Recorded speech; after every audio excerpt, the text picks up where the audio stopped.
আসসালামু আলাইকুম। আজকে দ্বিতীয় লেগে মুখোমুখি হতে যাচ্ছে বার্সেলোনা এবং ইন্টার মিলান, চ্যাম্পিয়ন্স লিগের দ্বিতীয় সেমিফাইনাল, দ্বিতীয় লেগ। এই সেমিফাইনাল ম্যাচের ফার্স্ট লেগটা আমরা আসলে খুবই এনজয় করছি এবং দেখতে পাইছি যে একটা হাই ক্লাস ফুটবল ম্যাচ কীরকম হয়।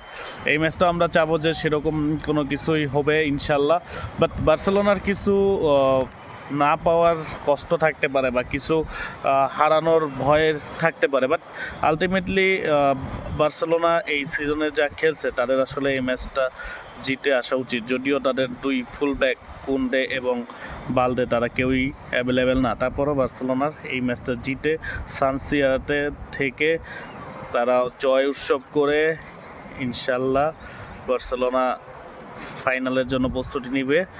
আমি অ্যাজ আ বার্সা ফ্যান সেটাই আশা করতেছি। আপনাদের কি মতামত, আপনারা কি মনে করতেছেন কমেন্টের মাধ্যমে অবশ্যই জানাবেন। আর ইনশাল্লাহ আমরা জিতবো এই ম্যাচ। আর সবচেয়ে বড় কথা, এই ম্যাচটা ইনশাল্লাহ হাড্ডাহাড্ডি লড়াই হবে এবং ম্যাচটাতে বার্সেলোনা কখনোই খেলা ছাড়বে না, শেষ পর্যন্ত লড়াই করে যাবে ইনশাল্লাহ।